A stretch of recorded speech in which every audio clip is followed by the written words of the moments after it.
Hello, this is Matt Baney, managing editor of the Lewiston Tribune, and this is the Lewiston Tribune podcast, episode number 21. Joining us today is Kerri Sandaine. Kerri covers Asotin County and Clarkston for the Trib. Kerri, how are you? I'm great. How are you, Matt? Good. Thanks for joining us. You and bet. Your first time on the podcast. Welcome. Thank you. It's great to have you. So Kerri is here today to talk about a series of offbeat crime reports that we've had from Asotin County lately. Anyway, just who knows why, but there's been a series of, you cover crime, and that's really a big part of your job. Right. And so you're used to all varieties of crime reports, but the ones lately have been a little unusual, right? Right. We've had more dog cases than usual Right. that resulted in charges, and we had a murder allegation, and so yes, it's been interesting the last few weeks.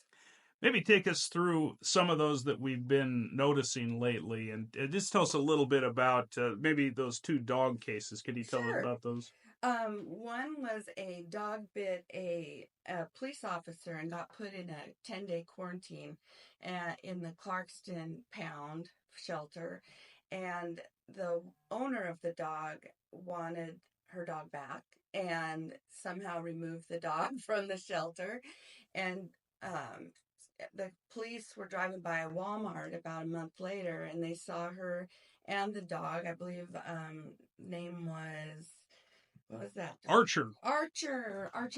And they were there by the bus stop, arrested her, and anyway, she pled guilty on Monday to second-degree burglary. She got 44 days in jail and credit for 2 weeks served. So she's out now. It was her first felony charge in Asotin County. And Archer, I believe, he had to restart his quarantine. Okay. I did notice on our social media that readers were maybe a bit sympathetic towards the woman. Yes. I saw that too. Okay. And I suppose people can relate to wanting to have their dog with them, and right. Not condoning any crimes, but they can understand someone wanting to kidnap their dog back. Right. I got a lot of free Archer texts from friends and family. And as she claimed in the police report that the conditions were not top notch, because I believe the dog was impounded in late December, and you know how it is down there. It wasn't super great weather or clean or anything. I'm not saying it was dirty. I don't know, but she went down there, and the dog could tell she was there, and she said freaked out and made her want to get Archer out. Yeah. So. Okay, then the other dog case that happened recently, a dog allegedly attacked a young child in Clarkston, and then the owner of the dog was charged with a felony, which is a bit unusual in such cases, right? Very unusual. I've been a reporter for 25 years here at the Tribune, and I believe this is my first felony dangerous dog case that I've covered. So this was Raven, allegedly bit this little 3-year-old girl, and the mom took her to the emergency room at Tri-State. When a dog bite goes to a hospital, it's a mandatory call to the police. Doesn't matter, how extensive or whatever. The police always get a call about a dog bite. So this one, the girl and her mom were covered in blood. It was, I guess, pretty bad. But interestingly enough, I saw her this week at the courthouse. She has an unusual name, and I was walking out of the courthouse, and this sweet little girl was out there, and I heard her grandpa say her name, and I said, "Oh, is that the little girl who got bit by the dog?" And he said, "Yes, that's her." And she looked good. She's healed up, and she was happy, and I was glad to see that. Well, that's good to hear. And of course, with the rest of these stories we'll talk about, as Kerri mentioned, these cases aren't resolved. So, Some of them, right. right. So, we're, of course, let the legal process run its course in that case. Another unusual one recently was an Asotin man. There was a wreck in Clarkston, right. and an Asotin man, after the wreck, was arrested. Can you tell us a little bit about that case? Yes, this happened on a Tuesday. In fact, I drove right up on it. It was about 3:30 in the afternoon, and I think he was in a Dodge Durango, and he hit this Dodge Ram pickup, and both of them are from Asotin, the victim and the man who was driving, and he ran, and the police caught him. The officer had to draw his gun to get his attention, but they did get him. And he pled guilty this week, and I believe he got 84 months in prison for, I want to read you those charges. This is what he pled guilty to. Attempting to elude a pursuing police vehicle, vehicular assault, which is a big one, and a hit and run injury accident. So, yeah, that was quite a case. Okay. And the lady who was injured is all, like I said, she's also from Asotin, very nice lady, and I hope she's doing okay. All right, moving on to our next one. This is one that you had a story on this week. There was Clarkston police organized a sting, I guess you would call it, of a man who allegedly attempted to meet minors for sexual activity. Can you kind of tell us how this one unfolded? Well, this was interesting. You don't see a lot of sting operations here. And the fact that it started at the Asotin County Library, it started with a note that was in the men's restroom. And on the outside it said, "Hey, handsome." And then on the inside it said, you know, for lack, I'm just using a cliche, but it was kind of like for a good time, and then had his phone number. So these three boys go in there, they find the note, and they told the librarian, and she called police because one of the boys had called the number. They were curious what the heck was going on and thought he didn't sound quite right. And so anyway, the police were informed, and this conversation that took place over several days was that the man who has been charged, but like Matt said, it's just allegations at this point. It hasn't gone through the process. In fact, he hasn't even been arraigned yet. But anyway, he thought he was texting a 15-year-old boy, and it was the police. And it was interesting to read that report. It was kind of graphic, some of the things that the fellow allegedly said to the police. And so they arranged to meet down at Beachview Park, and then it got changed to Chestnut Beach, which is right down the hill. Everybody knows where that is. So the fellow, the suspect, starts driving down the hill, and he's in a white Cadillac SUV. And one of the police officers from Clarkston, who looks very young, was the decoy, the undercover policeman. And anyway, it all unfolded as soon as the suspect pulled up. The police, I think there were 3 or 4 of them, went up to his car. And in fact, they came down the hill with lights on. So he knew, he was in trouble. Mm-hmm. And he denied it. He had his dog on his lap. He said, "I didn't do anything wrong." And so we'll see how that turns out. And his bail was set at, like I said, $50,000.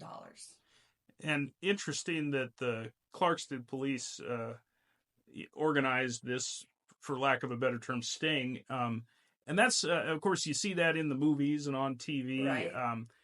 And occasionally it's done by police in our area. Do you remember how long has it been? Do you recall last time the Clarkston police did a sting like this? Yes, I do. Okay. This was in coordination with maybe a task force out of Spokane, and there was it was a prostitution case down at a hotel in Clarkston, and they set that up. That they the man who got arrested, I don't know the proper way to say it. He was providing a woman to what he thought was a client, and it turned out to be police. Okay, yes. Well, the last one that we'll talk about, of course, always a sad incident. A Clarkston man allegedly shot and killed his neighbor, and he told police, the man who is charged with the crime called police and told them that he had shot and killed his neighbor, and later told the police that his neighbor was being too loud and was a bully. Can you tell us a little bit about that case? Sure. So this is interesting and sad, like you said. These two neighbors weren't getting along. There'd been disputes in the past. Police told me that the man who's been charged with the murder had called in a noise complaint in the past. They could only find one, but he told officers that night that this had been going on for a long time, for months and months. And apparently the the man who was charged is 76, and he said he goes to bed early, like 6 or 7, and at 9:30 that night, it was still going on, and he said that his neighbor actually moved the speaker closer to his bedroom wall and was blaring Mr. Rogers, like it's a beautiful day in the neighborhood. Right. And the guy told police he just lost it and he couldn't take it anymore. So he got his gun and went over, knocked on the door, and the fellow apparently had a disability and swung a big stick at him and hit him around the head. And the man allegedly shot him in the chest. He kept coming forward, shot him again, and then the last shot was right between the victim's eyes. Yeah. Well, okay, that's the sum up of what you've been covering lately. Yeah, I'm sorry. It's, these are the sorts of things that it's not always easy to cover, but we know that readers are interested in these things. You want to know what's going on in your community. And would you agree that this has been an unusual stretch on your beat in Clarkston? It's been a busy stretch, and I think we could say that on both sides of the river. Mm-hmm. We just had another murder in Lewiston this week, so it has been busy in the valley, and I don't know if it's unusual. We've had these before where you go in stretches, and it seems to be like that. It's when it rains, it pours. And can you lay your finger on why that happens? Why is it they come in stretches like this, or is there no rhyme or reason to it? Well, I don't know. I think there's studies that say like domestic violence goes up on Super Bowl Sunday, and in the valley here we have really hot temperatures in the summer, and I've always noticed crime does go up on those really hot days. People get feisty and mad, and they might be drinking down at the river, or things like that. When it's super cold, you don't see as much. People are staying inside. So the police always tell me that what starts it off is if someone says the Q word out loud. Like it's been really quiet, and then something's gonna hit. So there is some superstition among the first responders. There is. Well, Kerri, thanks for the rundown. It's as I mentioned, it's not always easy to cover these things, but it's interesting, and we know that people want to read about this. And let's end on a high note. The Super Bowl is coming up on Sunday. Yes. I'm guessing, are you going to watch the Super Bowl? I'm watching it. And who are you predicting will win the Super Bowl? Kansas City Chiefs. All right. Well, of everything you've said, that'll be the most controversial statement, I think. I think so. That you're cheering for the Chiefs. I am cheering for them.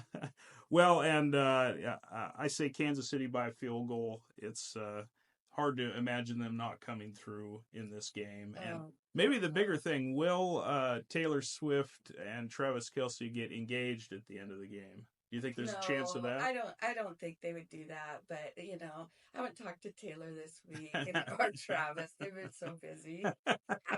You can catch up with them next week. Yeah, I'll text them later. Well, Kerri, thank you. And thank you all for listening to the Lewiston Tribune podcast.